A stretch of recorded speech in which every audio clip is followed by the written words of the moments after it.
Hi, I'm Nikkie Achartz, and I am the Pricing and Profitability Guru at Hera Hub Carlsbad. And I wanted to start today by talking about who's the best person to come and ask me questions. Who am I best able to support?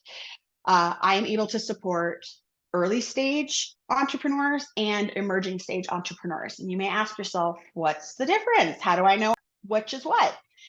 An early stage is typically 3 to 5 years or less in business, and you're very focused on macro financials. So it's like gross revenue over gross expenses, and there's my net profit. And so you're really in broad strokes with that when it comes to your financials. When it comes to your operations and the way you serve your clients and deliver things, that's really micro. You're really in the weeds with that. You're all things to all people at all times. And because of that, getting up and above it is just not something you do. You're in the trenches. When you transition to being an emerging business owner, that script flips. So when you start to emerge, that's when you're going to want to scale. You're going to want to bring on help. You're going to want to diversify the way that you have revenue coming in. You're going to diversify your target markets. You're going to diversify your offerings. That's when you're going to start to grow.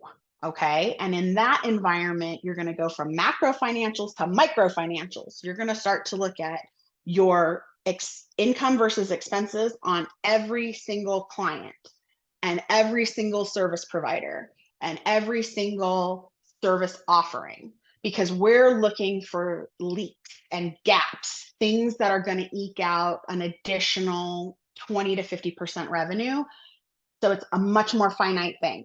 The operations is going to go from micro, I'm in the weeds, to macro, which is I now need to step back and learn to delegate, which means team members need to be handling my day-to-day operations.